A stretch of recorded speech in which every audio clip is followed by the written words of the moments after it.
게 뭐냐 하면 관리입니다. 관리. 이쪽 관리도 어렵게 나오진 않는데요. 매년마다 한 문제 또는 두 문제는 꼭 나오는 파트입니다.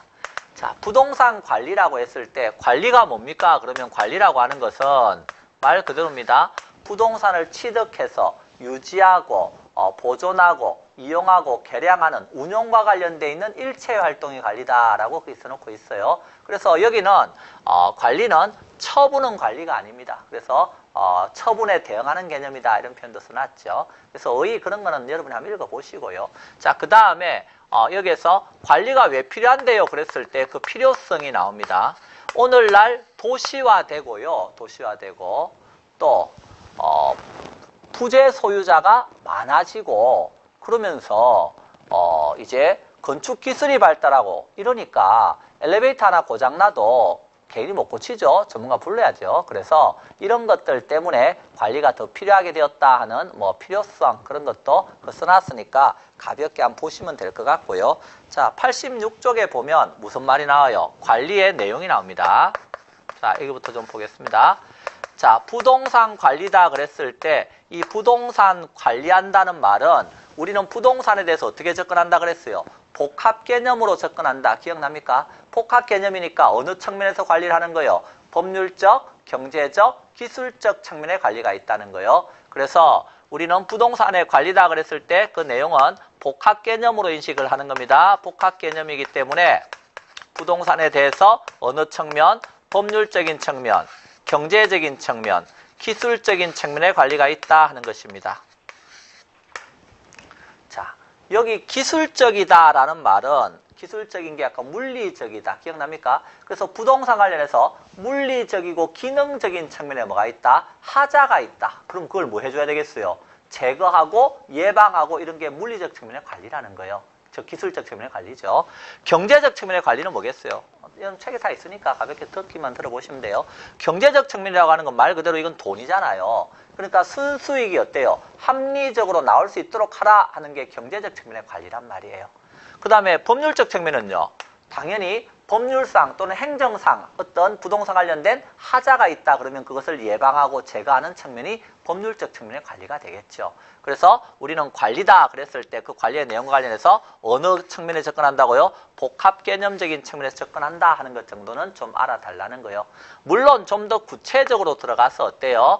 여기 부동산 관리와 관련해서 부동산에는 토지도 있고 건물도 있고 자 그래서 토지 건물에 대해서 좀 더 어때요? 법률적인 측면, 경제적인 측면, 기술적인 측면에 대해서 살펴볼 수 있다. 그래서 우리 책 같은 경우 86쪽 맨 밑에 하나씩 써놨습니다. 그럼 법률적인 측면이다 그랬을 때, 법률적이다 그랬을 때 토지와 관련해 가지고 거기에 보시면 이런 표현이 나오네요. 법률적 맨 밑에 보면 권리관계 이런 말 나오죠? 권리 이런 말이 나오면 다 뭐라고 생각하면 되는 거예요? 법률적인 측면입니다. 권리적인 측면.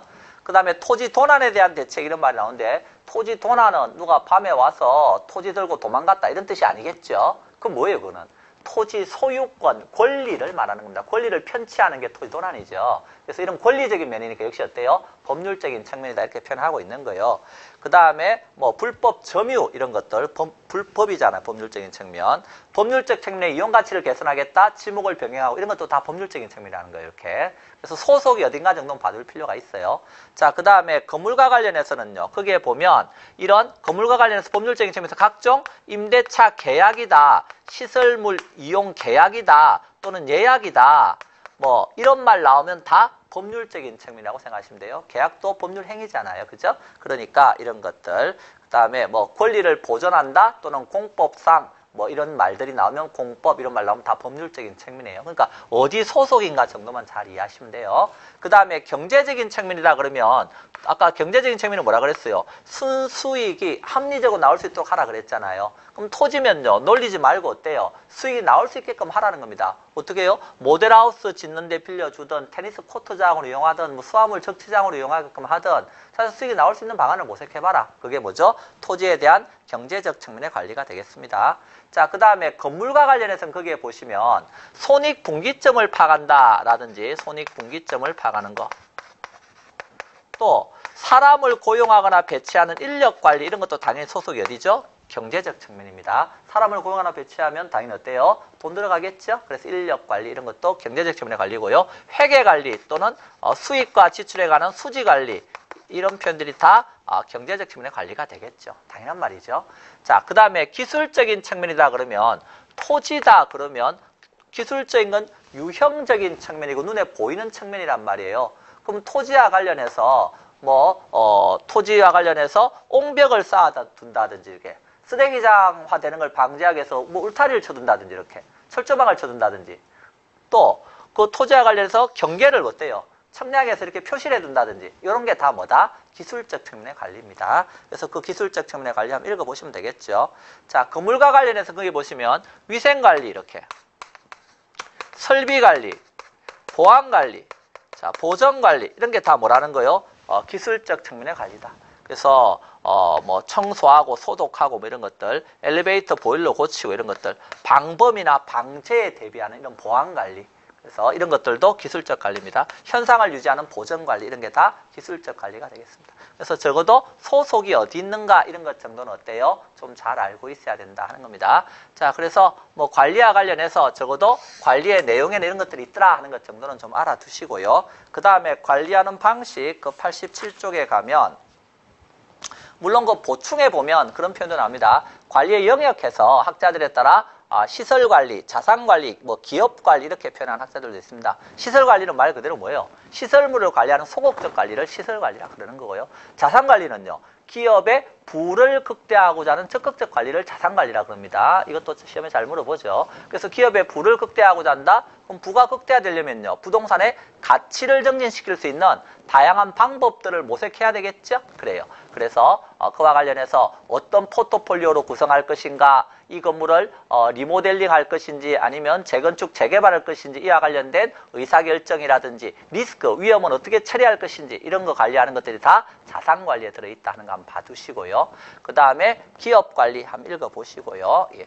자, 그 다음에 관리 방식입니다. 자, 그래서 여기에서 관리 방식이다 그랬을 때 자, 관리 방식과 관련해서는 여기에 나오는 법률적인 측면, 경제적인 측면, 기술적인 측면의 관리를 누가? 소유자가 직접 하겠다. 그게 뭐가 되겠어요? 자가관리가 되겠죠. 물론 소유자가 관리의 주체가 된다는 뜻이죠. 그리고 사람을 고용하거나 할 수도 있습니다. 그래서 이런 것들의 측면에서 소유자가 관리의 주체가 되는 게 무슨 관리라고요? 자가관리가 되겠습니다. 그러면 반대로 뭐도 있겠어요? 자가관리가 있으면 반대로 이런 것들을 다 전문가에게 맡기겠다. 그게 무슨 관리가 되는 거예요? 위탁관리지 뭐. 그렇죠? 예, 아주 쉽죠? 자, 그리고 이 중에서 일부는 누가 하고 소유자가 직접 하고 일부는 어때요? 맡기고 그럴 수도 있죠. 그럼 이걸 섞었다. 이건 뭐가 되는 거예요?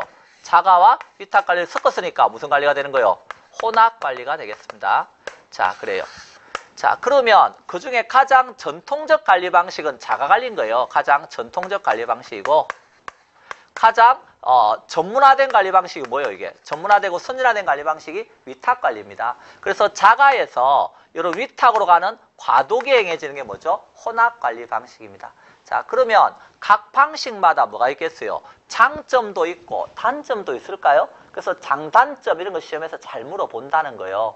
그런데 이런 것들도 외우는 게 아니죠. 그냥 상식적으로 한번 생각해 보세요. 소유자가 직접 자기가 관리하면 뭐 어떤 게 좋겠어요? 소유자가 직접 관리하니까 이 건물에 대한 기밀이나 보안 이런 게 있으면 남들한테 막 떠들고 다니지 않겠죠. 그래서 기밀이나 보안 관리에 좋을 거다 이렇게. 또 소유자가 법률적, 경제적, 기술적인 측면에서 종합해서 관리하니까 종합적 관리 이런 게 가능할 것이다 이렇게. 소유자는요. 아무래도 좀 더 친절한 서비스를 제공하고요. 양호한 환경을 보존하기 위해서 노력하지 않겠어요?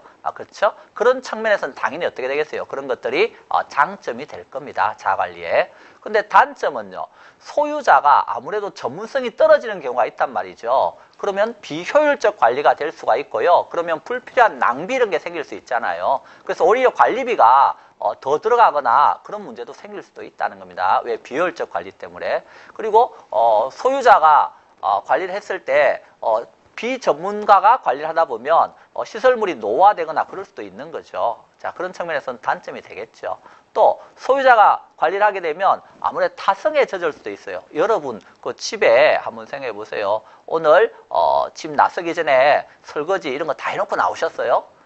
물론 하시고 오신 분도 있겠지만 뭐 내 집인데 이러면서 어때요? 나중에 하지 뭐 이렇게. 왜? 집에서 관리하는 것도 자가관리고 위생관리입니다. 설거지하는 거. 예, 그러니까 나중에 하지 이럴 수도 있죠. 타성에 젖을 수도 있답니다. 그리고 소유자 관리하다 보면요. 자기가 본업에 다른 본업이 있는데 관리에 신경 쓰느라고 본업에 충실하지도 못할 수도 있잖아요. 본업에 전념하지 못할 수도 있다. 뭐 그렇게 가는 겁니다. 그래서 그와 관련된 뭐 자가관리 장점, 단점 뭐 그런 것들 쭉 써놨으니까 그걸 바탕으로 해서 한번 읽어보시면 되는 거예요. 그러면 자가관리 장점은 위탁관리로 가면 뭐가 되는 거예요? 단점이 되는 거고 자가관리 단점은 위탁관리로 가면 뭐가 되는 거예요? 장점으로 바뀌겠죠. 그래서 위탁관리다 그러면 이제 전문가가 효율적으로 관리를 할 수 있다는 거예요. 그러면 전문가가 효율적으로 관리했으니까 시설물이 노화되는 걸 어때요?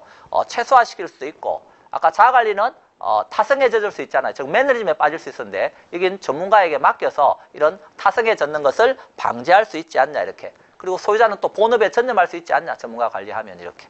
자, 그런 것들이 다 위탁관리의 장점이 되겠죠. 근데 단점은 또 자가관리 장점이 이렇게가 위탁으로 가면 단점으로 바뀌겠죠. 자, 그런 걸 바탕으로 해서 어때요? 여러분이 판단력을 키우시면 되는 거지 막 그 줄 쳐가면서 외우는 게 아니라는 거예요.